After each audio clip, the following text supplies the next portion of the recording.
Hello, welcome to Conversations here on NTA. My name is Nike. I'll be helping sail the boat today. We have a really important topic. If you have friends and family, you might want to call them up and say, you know what, you need to listen to Conversations today because this affects you and me. I'll leave everyone in the house to introduce themselves. Oh, again, my name is Chukuma. Liz is always intimidating me. So today, Chukuma is Chukuma. Thank you, Nikki, for having me around. All right. Anyway, the good thing is everybody knows I'm as innocent as a child because that's really what I am.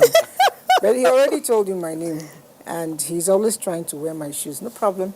My name is Elizabeth Abai, and it's always a pleasure to be with you. So.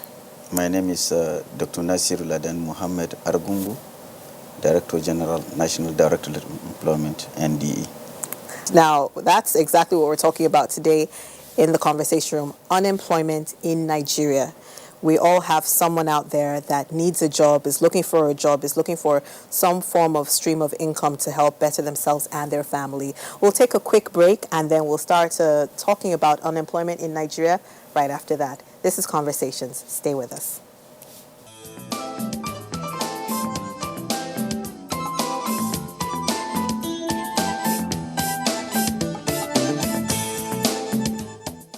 My name is Ademola Omaomi. I'm a graduate waiting to serve, and while I wait, I have decided to make my time useful by selling coconut oil. I make coconut oil for sale. I make body creams and soap. I do makeup. I make hair. I started making hair since when I was a child. Like, I never learned how to make it. It's just a gift. So while in the university, obviously there are times when you will not have money and all that. So basically I used making hair to make money while I was in the university. And right now I make wigs. I make hair too occasionally. Then I've always been a fan of looking good and making up and playing with colors on my face. So I picked that interest and started downloading videos from YouTube and Instagram.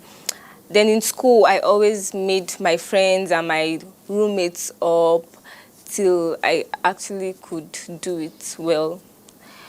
Then the coconut oil, I think the desire to start making coconut oil started after I graduated and I sat home for like 2 months, not doing anything, and I was getting depressed, just waking up in the morning and doing nothing and then sleeping. I wasn't making money. I wasn't getting pocket money anymore because obviously I'm no longer a student. So I started learning how to make coconut oil, which was actually quite easy. Then from there, I started seeing people make cream, and I used to have serious skin issues. Like, I had large pimples, and whatever I used never worked.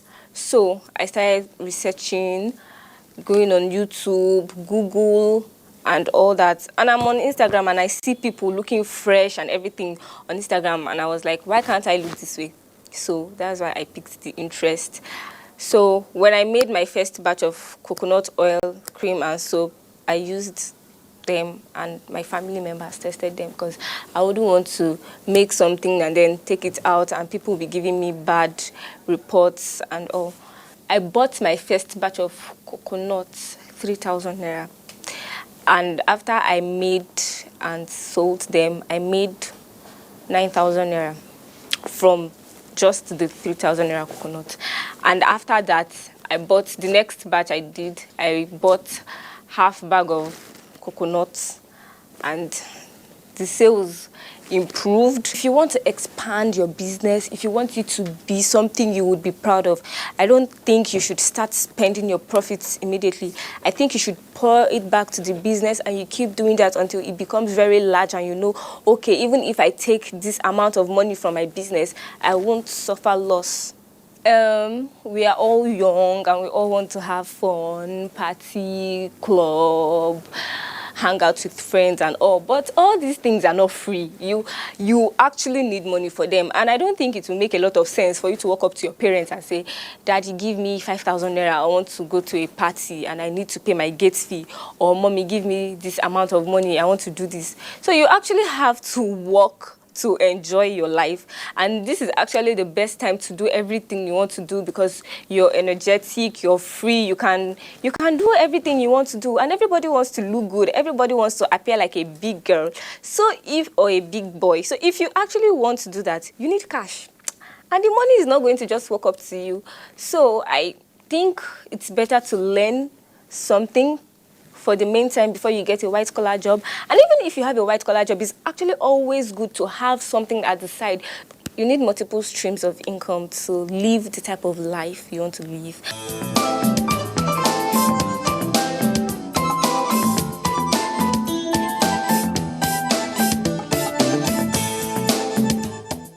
Today on Conversations, we're talking about unemployment in Nigeria. And like I said, it affects all of us. I have quite a number of people in my household looking for work, looking for something to do. And it takes a toll on my own funds, my salary, because I have to give them something. But, you know, you can only do that for so long. Your number one prayer is that, God, let him get his own job. Let him get her own, let her get her own job. It's so that, you know, I don't have as much pressure on myself. So I don't know what your thoughts are on the issue, because it's something that really it affects all of us. Well, the good thing is that we have a DJ in the house. First, I must applaud the organizers of this program. But secondly, creating job or having people around us get employed does not solve the problem of unemployment. I think it has to start from us, the individuals around us, from the university, because I was once unemployed and I made myself employable. I'm making myself employable, I'm employed. Okay. And today in my employed job, I always give in my best and also update myself to remain relevant. Most employees are not making themselves relevant. Most employees, most graduates today are not allowing themselves to become employable. Most of them are people who want to have someone keep them and pay them money and do their job. I happen to also be an employer of labor. I have people who work for me, and I'm speaking from experience. People have refused to make themselves employable. It was as a result of my experience in the university. I had a program called the Student Entrepreneur, which I might also discuss with Olga later, on how to get yourself out. Because one, the university system teaches us something, how to prepare our CVs. And most times you see people come out from the university, the number of jobs for the CVs are not enough for the number of graduates you have. Now, when you have a skill within you that you refuse to apply because you went through the university, you've made yourself redundant first. Now, what skill do you have in you that would make someone around you need your services? Because employment is not about 8 to 5. When you employ a cook, you have employed it even if for 1 hour. When you employ a cameraman, even if for 1 hour, employment is, first of all, what is employment? Anything you could do that could give you legitimate income. That is it. We've found ourselves in a society where it has to be, you must not tie, you must dress well, you have to go to work at 8 and close by 5. That's not it. Chukuma, you talked about CV. Sorry I have to cut in, but I didn't want to let it go before I forget. You know, the CV you talked about, the schools teaching us how to prepare CV, I don't even think that it's well done. I have a friend who was opening an IT establishment and called for, she was just looking for like 6 people to work for her, you know, who were computer literate. And by the time she went online to announce it, we got more than 400 CVs. Definitely. And she asked me to help her, you know, check those CVs and see the ones, that are viable. She can't possibly do all that alone. And she wanted to be, as objective as possible in selecting people. I read through a lot of them. At the point I told her, you're going to have to pay me for doing this because I'm doing something that it's not just overwhelming, embarrassing for me. Somebody who is writing CV, and you ask him, what's your email address? And he's writing meet sexyyeti@yahoo.com. How do you expect me to take you serious? Your contact address, you're giving me a hotel. Maybe because somebody you know works there. How do you expect me to take you serious? You know, what do you like doing? Hobbies. For hobbies. I don't want to say this on air really, but it's really embarrassing. You know, somebody actually wrote bedmatics. What does that mean? Someone wrote that? Yes. You know, another person said making babies. It's her hobby. We'll have to take So that. how do I begin to employ such a person? Your hobby should have influence on the job you're looking for. Wow. Frankly, So the CVs, we don't even write them well in the first place. So you can That's, continue. I had to take care of your mouth. You've just knocked the wind out of me. I wasn't expecting some of that. you have to first prepare yourself. And when you get employed, most people, once they get employed, they lose it there. They refuse to improve on their skills. And tomorrow you hear another person getting promoted to come to do their job or employing someone outside to do their job, and you see them murmuring. Now, nobody has ever done self-appraisal. I do self-appraisal all the time. Okay. In my organization, I always call, if I have new employees to send to my department, I always send my HR to do an appraisal for me by asking the people, how is your relationship with your new boss? By so doing, I want to get a feedback to see if my leadership style is working. Most people don't want to do this. And there was a time I had a conflict in my place of work among the people who were working with me, because most of them are my seniors. What I did was, because within the team, I had someone who was very close with me, so I had to ask him to go within those other ones who were my seniors to find out actually what I could do well so that we could all pally. Yes. And today, most of them are my friends, because I had to find out what to do to get these people on my path. On your side. You understand? Because you don't have to, you can't come in a workplace and become autocratic because you're the boss, you're the leader. No, it has to be a hand, right, left hand, right hand, watch left hand, watch right hand. But unemployment, if you ask me today, is not a government problem. Now let's see what DJ has to say on that. You know, somebody once told me, sir, it's good you're sitting with us, that there are jobs in Of course. Nigeria. I believe that. You know, it's just that people refuse to take them. What's your take on that? Well, just to add up from what Chukwuma started already, you see, when you talk of unemployment, there are people that are ready to work. There are those that are available to work, and there are those that are not ready to work completely. Three categories. Yeah, we have to look at it. And even those that are working, but their take-home is not good enough to take care of their problems, to take care of their family, we still consider them not just underemployed, but as unemployed. Okay. Unemployed? If you look at it this way, one of the cardinal features of this government is youth employment. And in NDE, principally our job is to create jobs, provide employment through entrepreneurial skills development. And we have been telling them the white-collar job is not there. Use your head, use your hands, and you earn a lot. And we have a lot of programs by the government. For example, there is a program called YESO, Youth Employment Social Support Operations. This thing started since March 2012. It's a collaboration between World Bank and Nigerian government through Ministry of Finance. Initially, what was given is $300 million, but later they added another $100 million. I'm talking of from 2012, making $400 million. Wow. What is given to NDE is what they call skill for jobs. And what is involved is about $40 million. In collaboration with the World Bank, you know, they have FOCU unit from Ministry of Finance, Federal Operation Coordinating Unit, that is FOCU, and they have State Operation Coordination Unit. All they need to do, or what we are doing, we go deep into the villages, into the rural areas, mop out young men and women that are vulnerable. Give them some form of training. On monthly basis, they are being paid $7,500 as stipends. Okay. We are in 8 states already.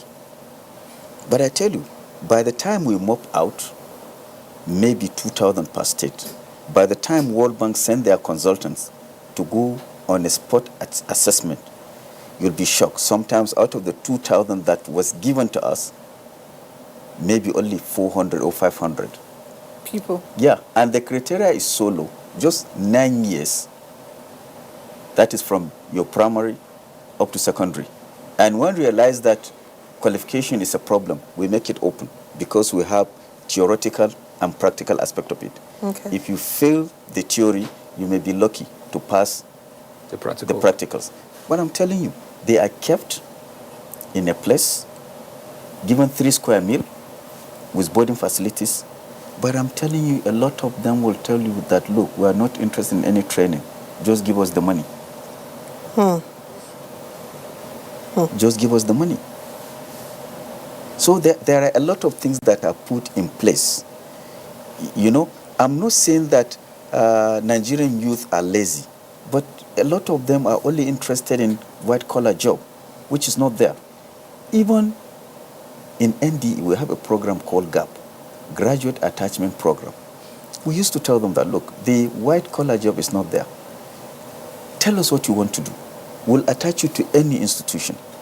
All we want you to do, go there, learn something, use your brain and your hands, and you'll see that that's where the money is. And on a monthly basis, we're paying them 15,000 naira each. For going to learn the trade. Just to learn the trade. And by the time they finish, we'll give them starter packs or working tools. Not even that, even those that are lazy, that are not ready to work. We know within the local government areas there are a lot of young men and women that are deficient as far as issue of NECO, SSCE, WAEC, even JAM is concerned, that cannot make up. So we mop out some graduates within the community. Look, train your brothers and sisters so that they can make up, and we pay them 10,000 naira on a monthly basis, apart from other programs we are running. But I tell you, people are only interested in getting the money. We have a collaboration with CBN, whereby loans will be given to some young men and women.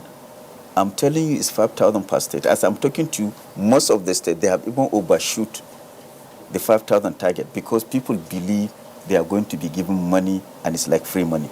But when you said, come in, please come. We're going to train you. After your training, we're giving you starter packs. You know, that issue is there. To go through the training. That's it.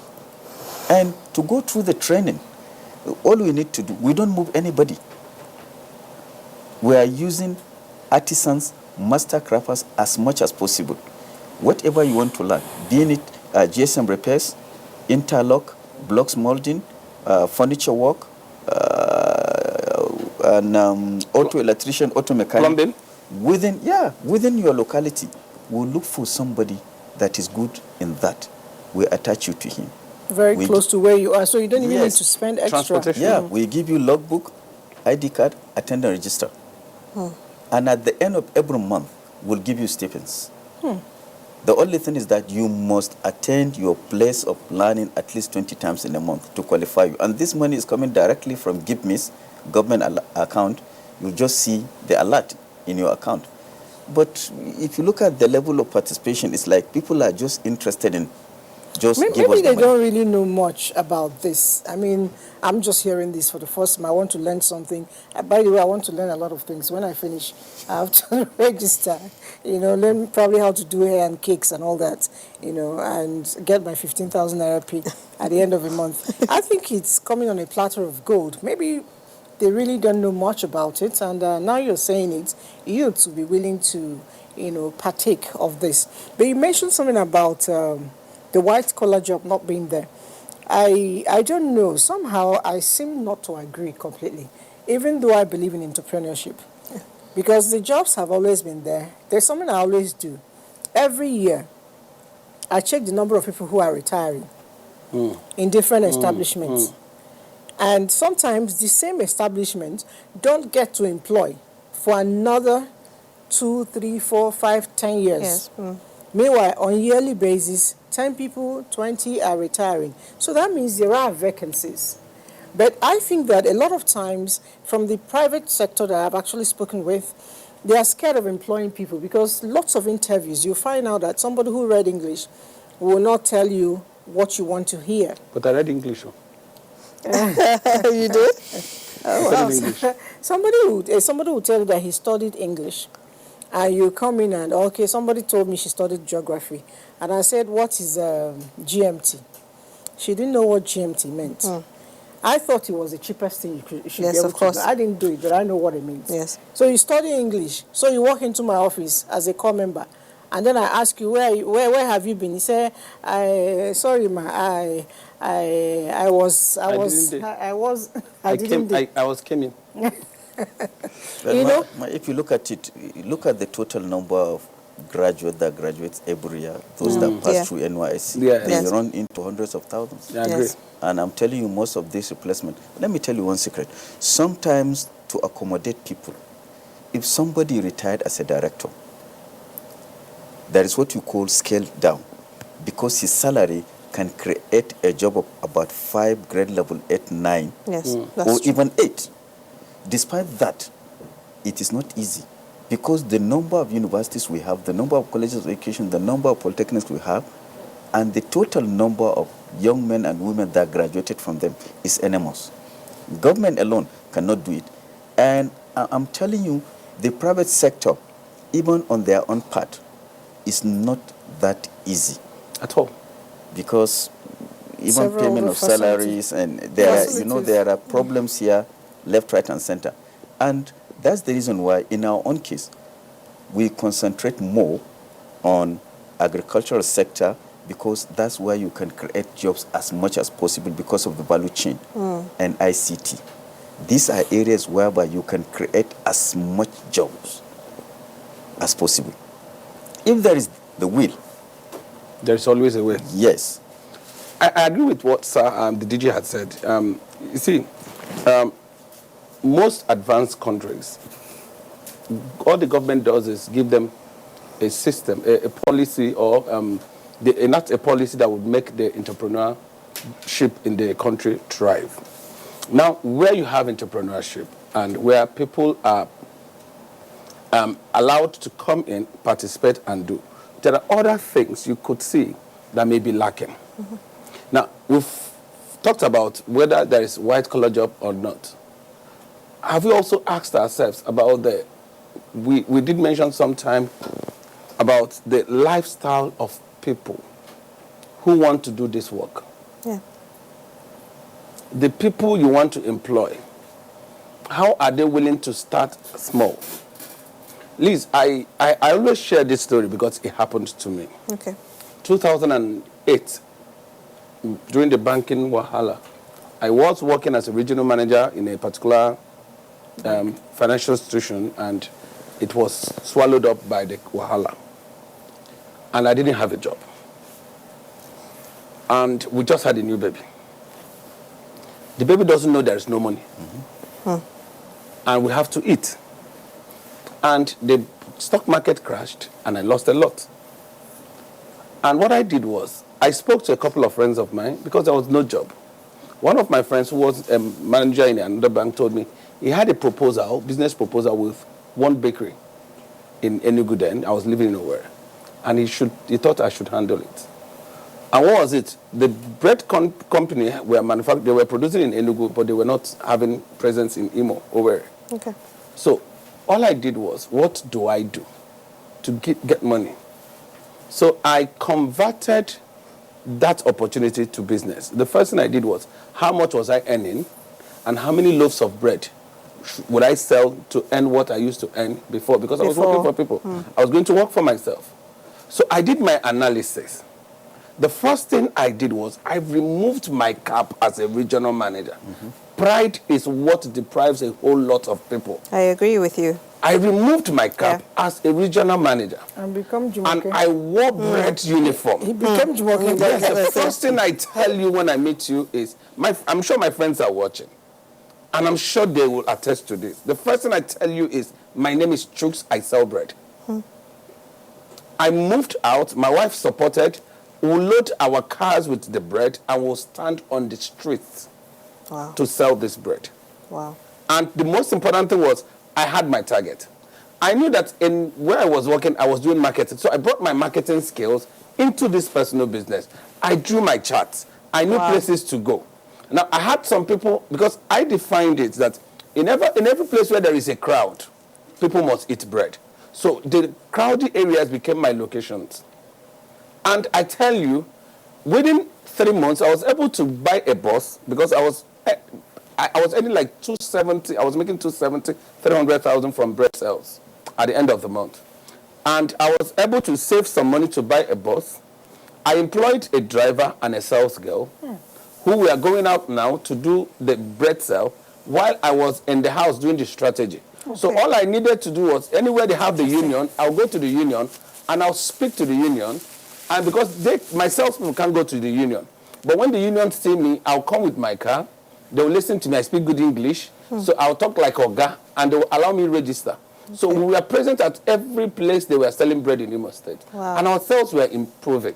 Now, most of my mates who lost their job could not get back to this. Because of pride. Because pride denies us a whole lot of things. People see people today, they don't know where you're coming from. Yeah. Yes, definitely. You understand? What you're saying, I ran into a particular young boy, who's doing, I think they call them boats now. He used to be taxified. Yes. He carried me and it was close to Christmas time.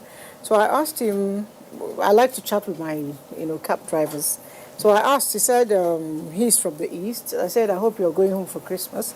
He said, yeah, that this year he's going to go. I said that he's seriously looking forward to it. I said, why? He said, because he hadn't gone home for 6 years. 6 years. I said, why have you not gone home for 6 years? You haven't seen your mother? He said, no, that he came here to do NYC, finished, he was doing a job and blah, blah. He couldn't continue. He started looking for a new job. It wasn't working. But only this year, he was able to get somebody who gave him a car, and he started doing taxi. And then from that, he was able to buy his own taxi. I said, I hope you didn't steal the person's money. He said, no, that if he did, he has 2 cars now, and the guy is giving him returns. Probably if he did that to some other person, they would have been giving him the same treatment too. But that he's comfortable now, that he has actually been sending money home for them to build house since October. He doesn't know how far he's gone, so he wants to go home this Christmas to go check it out. I said, but with or without money, you would have actually gone home to see your mom. It's not that easy for a mother not to see a child for that length of time. Yes. He said, no, I was a big boy in school. I had a lot of money, I had a car, and blah, blah. Then my mates graduated, some of them are doing well, work. Then me, I'll come in now begging them for money. It would have been so embarrassing. So it's better as I'm going as a bigger boy. Yeah. 2 lessons there. He had pride. So because of that, he didn't want to see his family because he didn't have money. That I didn't like. But then, at a point when he realized that the pride, it turned into positive use. wasn't working, he went back to something, use. Driving for somebody, paying, then got money. Then I picked another thing, honesty. When you're serving people and you're honest, the returns are enormous. Yeah. Hard work and consistency, you cannot beat it. Yeah. Sorry, I have a program I do. I call it the Hustle Radio Show. Okay. I try as much as possible to give people the principles of a hustler. And those are principles I've practiced in my life. Yeah. I've been a hustler all my life. Now, people ask me questions. One of the days, one of the boys I was mentoring asked me, he said, I thought your dad was a very rich man. I said, for where? While I was in school, because I'm not telling you what I've not practiced. While I was in the university, if you see me wear any clothes, and you say, choose your clothes, it's fine. The next thing I tell you, I make them all, and I mean they sell them. You want them? My tailor in Aba used to come to Unical, measure people at my invitation and my price. He will give me his price, I'll sell to my people. When I left school, I came to Abuja in 2003. I was in Abuja doing, most of my friends in Abuja that knew me, they knew me as True Tailor. In fact, most of them till tomorrow are still angry with me because they were asking, how did you leave tailoring to go to paid employment? Because I was doing it very well. I didn't know how to sew, but I learned how to measure. And to the point that I could look at you and I will give you your measurement without even placing a tape on you. And I used it my first rent in Abuja was paid from there. And I didn't mind. I left everything about graduate because I needed to have something in place. Yes, of course. And those principles I give out every period I have time to speak with people. Yeah. The most people I've spoken to have pride. dishonesty. Get rich quick syndrome is so much competition. They hide like. It's funny you should mention that, especially when you talk about the youths and get rich quick. They're at home, they're watching the TVs, they see the artists who are using large amounts of money to get big things, and they have these programs where they get rich quick. For example, the TV program that we all saw a couple of months ago, where all the young people, even my brother, went the night before, the Big Brother, just because they want to get rich quick. 25 Other million people in are 3 doing months. it. Why not me? So why do I need to struggle like my parents struggled? Why do I need to struggle like my big sister, my big brother struggled? I can do it faster, quicker, and even get much more than they can. So that's some of the challenges. I have a question for DG. You mentioned some of these schemes and projects that the NDA is currently undergoing, but how many of the youths out there are aware? I don't know if the awareness is enough. I'm hearing some of these things for the first time, just like Lizzie said. I haven't heard of them before. I tell you one thing. Before I go to that, Mr. Chooks, as you have earlier said, pride. I receive a lot of applications.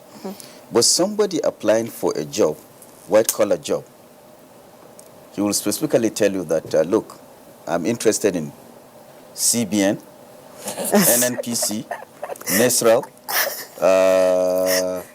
DPR.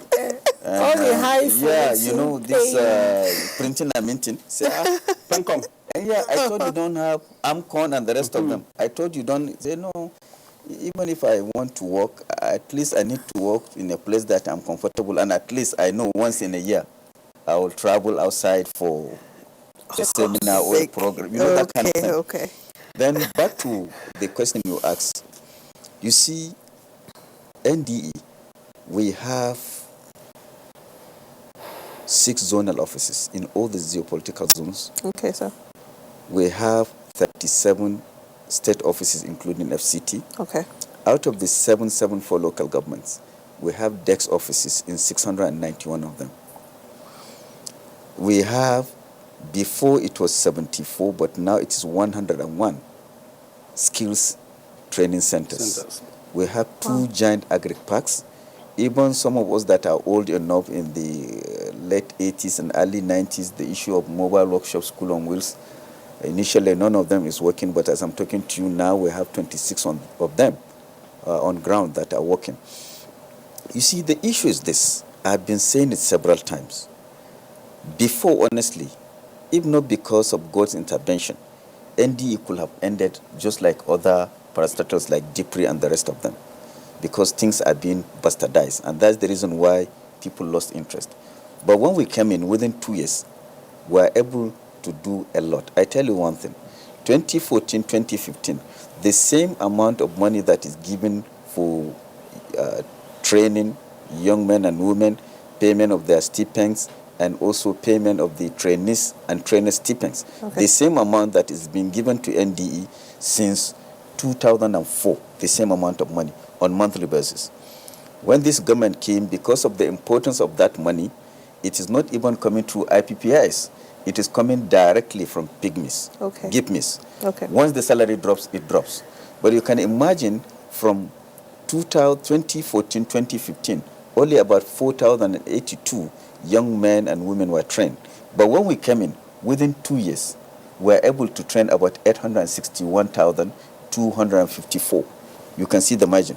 And out of which, because I believe in one thing, if you train somebody on a thread, you do not give him startup packs or working tools, you have wasted your time and wasted his time, because he will go back to the labor market. Okay. And that's the reason why this year, despite the fact that we have to train, but our emphasis is going to be on resettlement. We have resettled tens of thousands of people as far as cosmetology is concerned, because the training period is short. It's just adding 1 or 2, 3 chemicals to come up with a product. Okay. So the training period is short. The resettlement pack is less. The amount of money is less. Sorry, sir, but what do you mean by resettlement? Startup packs. Okay. Each individual, the startup pack we give them, if they can utilize it judiciously, they can produce a product worth 40,000 naira. In addition to that, we give them 5,000 in case of anything. Okay. So that is as far as we have gone on cosmetology. Now, But sir, there are other trends. what concerns me, in even though we've improved a whole lot, is monitoring and feedback. When you do this training and give starter packs, what do you do something extra to ensure that after 6 months, after 1 year, that they are producing and growing? And if you're not growing, what's the challenge? Do you follow up on them? You see, that's why we have inspectorate division in Okay. NDE. Okay. And in order to monitor everything, we're in collaboration with NEMA and National Commission for the Refugees. Whatever they produce, we buy from them Okay. and we sell to these commissions. Oh, okay. Two things. We're avoiding the market being highly saturated, because if you are producing and there is no market for you, you'll become discouraged. So once they produce, we buy from them. And at the same time, that is helping us to monitor, because state by state, we know those that we train. Of course. We know those that we resettle. Okay. So if we look through the list and we have not seen your name, we'll definitely ask through our stake coordinator, what is happening to you? We have not seen any of your products. What happened to the packs we give you? So we are using one stone to kill two birds. Okay. We buy from them, and at the same time, it's also helping us to monitor them in terms of production. Okay. So we monitor what is happening. We'll take a quick break. We're talking about unemployment in Nigeria. The DG of NDE is here answering a whole lot of questions from Chukuma, Lizzie, and myself. This is Conversations, and we'll be right back after this.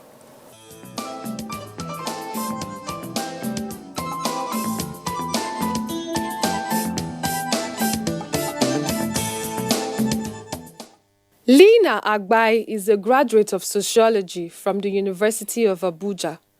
Creativity has always been her passion. She took interest in baking as a child when she visited her grandmother, who was a big-time baker. During her university days, that interest blossomed far from just baking. She began to assist friends in organizing parties. I'm a baker right from when I was a kid. My grandmom used to bake, so she was very well known back then. And I didn't really have so much interest, but I think, when people do as a young child, she was always having cakes, especially when we go to visit her. She has a lot of wedding cakes, and me, I was especially spoiling her jobs. I'll come when she finishes baking, I'll scatter it and all of those things. Gradually, I found out that I had interest in it. And I said, okay, this should be a career, I can take this up. And from there, I went to YouTube, then I'll call a few people I know, oh, how can I do this? How can I make buttercream? How can I do this? On the phone, they started teaching me. A few people I knew, go to YouTube, social media. That's the essence of social media, not just to play around, but it teaches you, learn a lot on social media. You see pictures, inspirations, everything. So I took it up to me. Then at a point, we all need professional experience. At a point, I said, okay, I need to learn this professionally. I went to a baker. I've had well over 3 trainings, and I still do several online trainings as well. And I learned the craft, and I continued. Lina constantly acquired different skills and crafts during her holidays. Today, she is an innovator and an entrepreneur who runs 3 businesses that are grooming and empowering young people. For events, basically, would I say I've always been a busybody, and when you're a busybody trying to organize things, I like to see people happy, put smiles on their face. Oh, you have this, oh, let me help you. I used to do that with my friends back in university. We help organize a surprise party, all of this.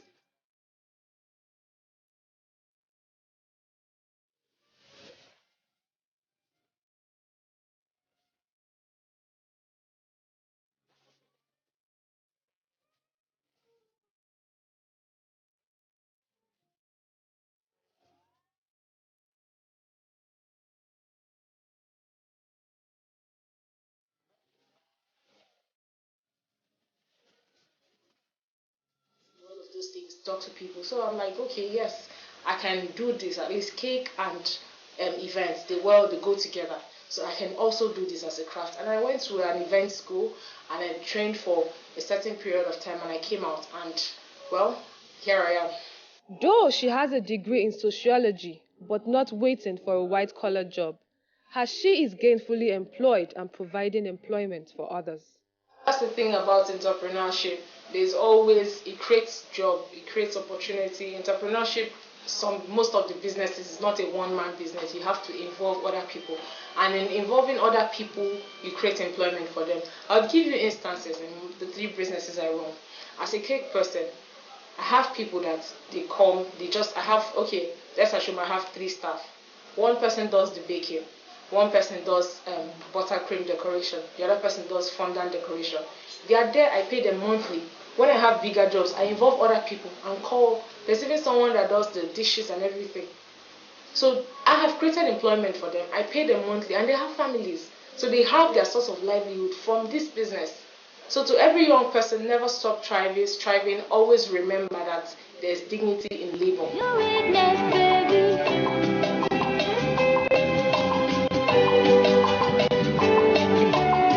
Lie to me, if the truth will break my heart too. Sing for me, even though your voice did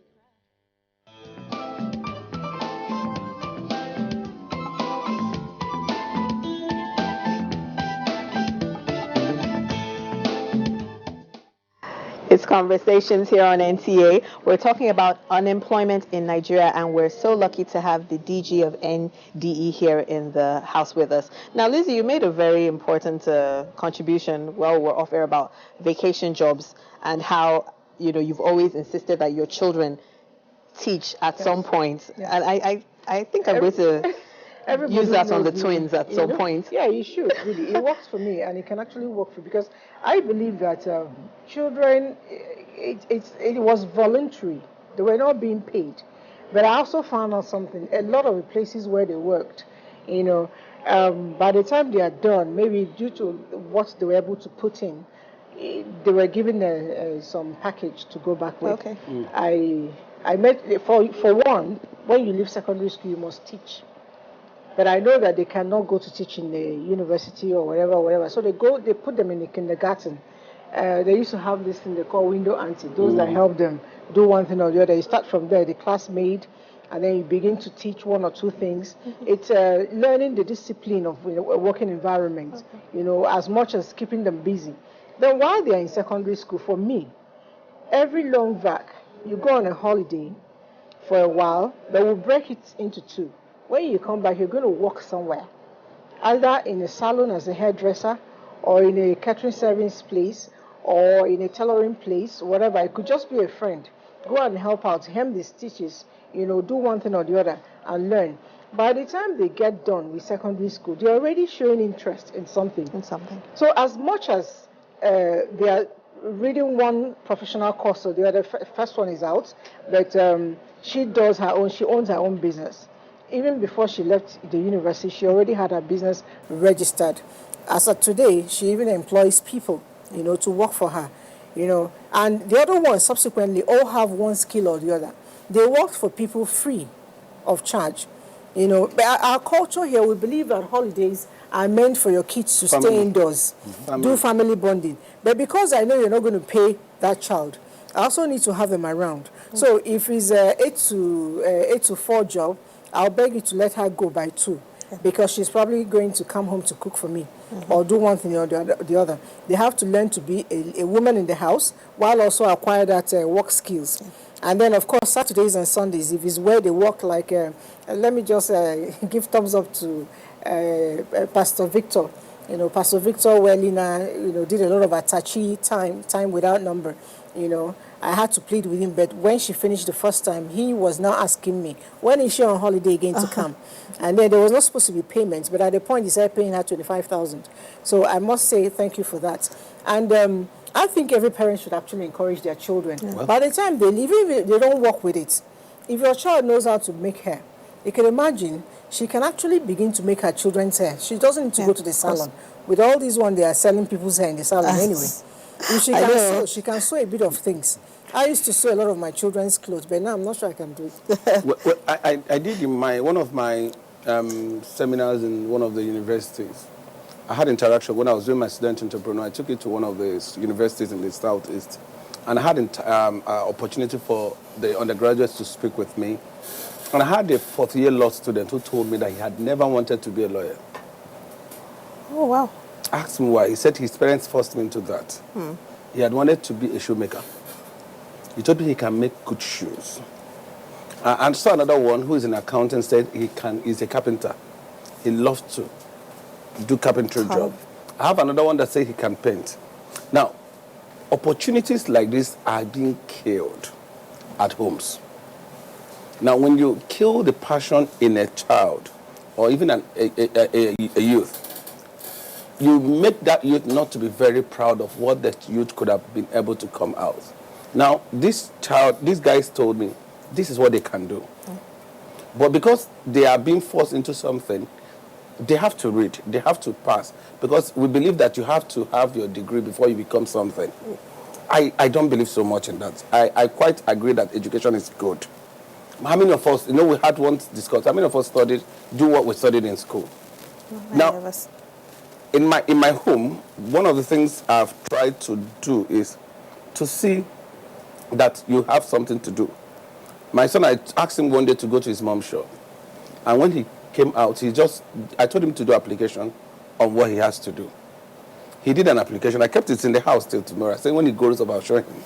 He wrote an application that he wants to be the door boy. The door boy. He said when he got to his mom's shop, there was nobody to open the door for him. Because like in other shops where he had gone, they opened the door and people go in. And he didn't open the door for him. So he wants to do that. A professional yes, doorman. so that when people come, they will open the door for them to come in. I loved it because it showed that he saw an opportunity in a place and wanted to fill the gap. Yes. Most times we don't have time to talk with our children. Most parents are too busy. They blame the government for no employment. They blame the government when their children turn criminals. They blame the government for everything that has happened. What role have we done in our homes to be able to make these children be what they want to be? Because, for as long as we have this kind of population in Nigeria, I still believe tomorrow that we have enough job for people. We have enough. We have enough. But people are not willing to get into this employment thing. Yeah. People want to drive car. Mr. Chukuma is driving car, want to drive car. I read a book by Bishop T.D. Jakes. One person walked up to him and said, Bishop, I want to be like you. I want to be like you. Bishop said, that's a very dangerous wish. He said, no, Bishop, you're this. He said, it's a very dangerous wish. Don't wish to be like me. Bishop said, would you be able to pass through all the hell I passed through? You've seen a finished product. Have you gone through the processes I've gone through? Yeah. I gave you just example of the YESO program we are running in collaboration with World Bank. Honestly, even in terms, World Bank, the way they do their things, even in terms of the questionnaire, you see a lot of, in fact, we have to tell them that, look, this is Africa and this is Nigeria. To some extent, people are not that patient enough, even if you are giving them refreshment. Of course, we are not. To sit with them to fill all these questionnaires. Yeah. You have to scale down. Yeah. Otherwise, at the end of the day, we may end up not getting anybody. So yes, they listen, Prof. Florence Show listening to our complaints, and to some extent, they have scaled some things down.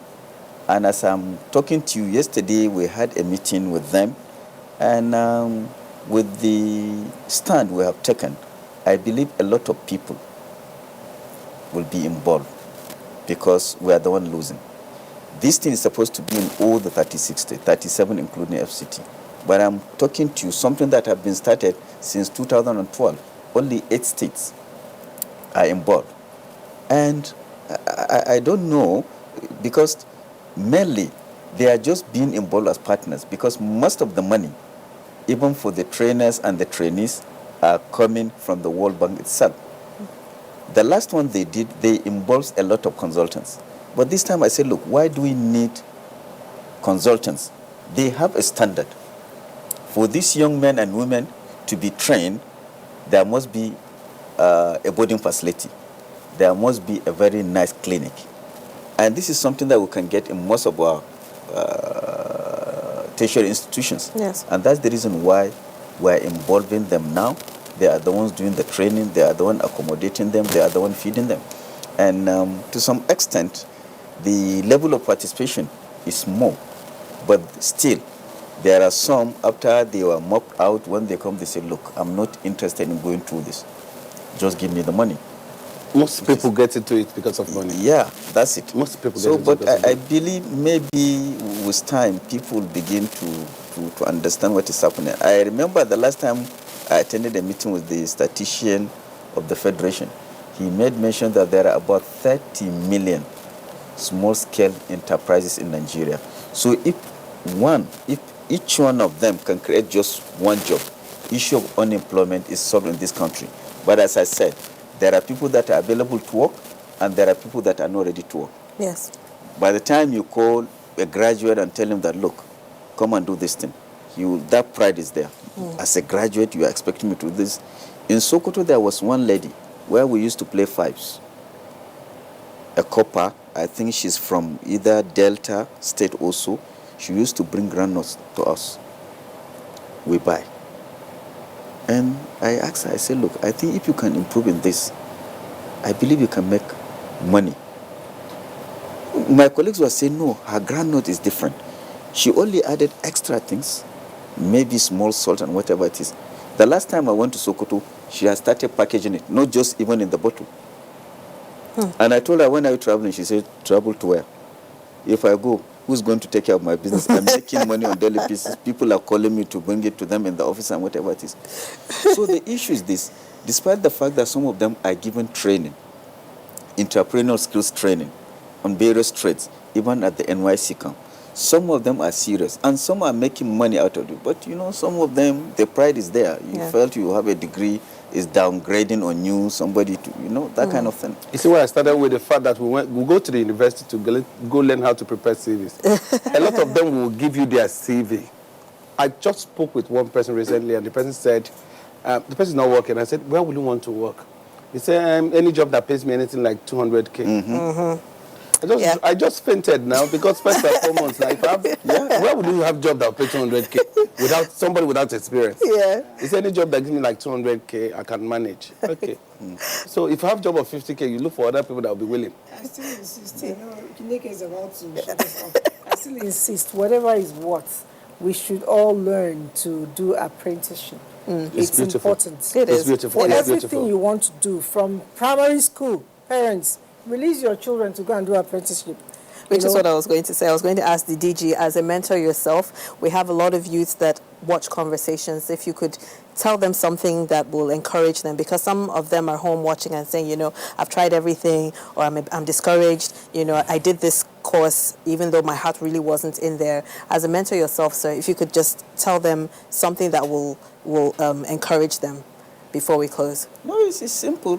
The white-collar job virtually is not there. So people that are on their own, people that manage their own businesses, they are making more money. We are with them. We can see it. In fact, right now, we have a program called 50 under 35. We're trying to create 50 young entrepreneurs that are less than 35 years in all the 109 senatorial zones. And we are going to give them good loan so that they can add up to their businesses and at the same time, with time, become employees of labor. Okay. Nike, there's this guy I know. He washes car for people within my environment. This guy collects, if he washes inside and outside, he collects 1,000. If he washes just outside, 500. And he washes as much as 10 cars a day. That's like 10,000 naira. Yeah. I don't bloody earn that much a day. I don't earn it. So all you need really is the drive and the then passion. we'll look at him and say he's a car washer. Yeah. And remove pride. Yeah. Pride has deprived a lot of people a lot of things. And I had, I always, because I had this guy, he sold clothes very well. Then when he lost his job at the bank, I told him, okay, guy, I've been this route. Instead of coming to me to ask for money or to ask for work, you know how to make this clothes. Let's rent a flat in Owerri. Let me equip it with all that we need. Let me be the chief marketing officer. Everything you're going to say, I will wear. So let me begin to do the drive because I still have my link. The guy said, I got to leave this thing for now. If anywhere you can find me work. Yeah.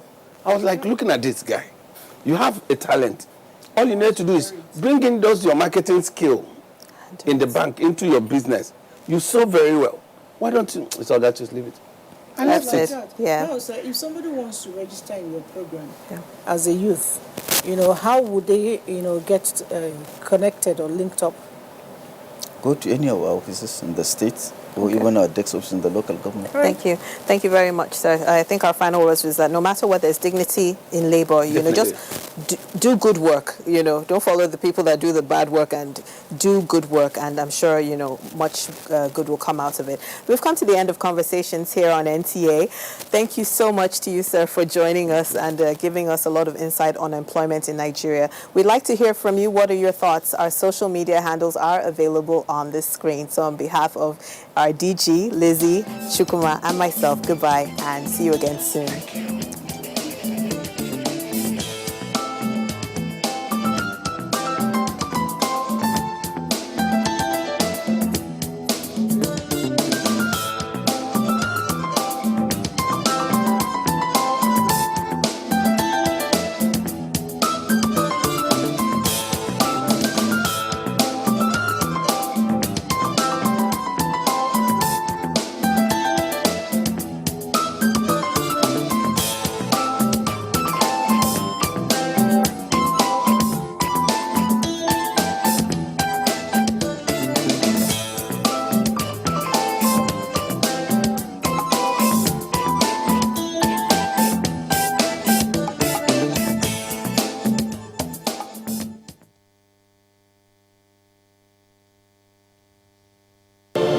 These days, people get their news and information from more media sources than ever before.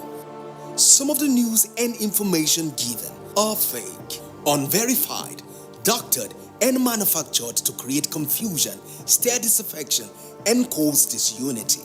Before you believe or share any news, ask yourself, is this real? Is it from a credible source? Is it verified or verifiable? Fake news is dangerous. Whether you do it for fun or for political gains, real people can get hurt. Fake news, don't create it, don't spread it. This is a public service announcement from NTA.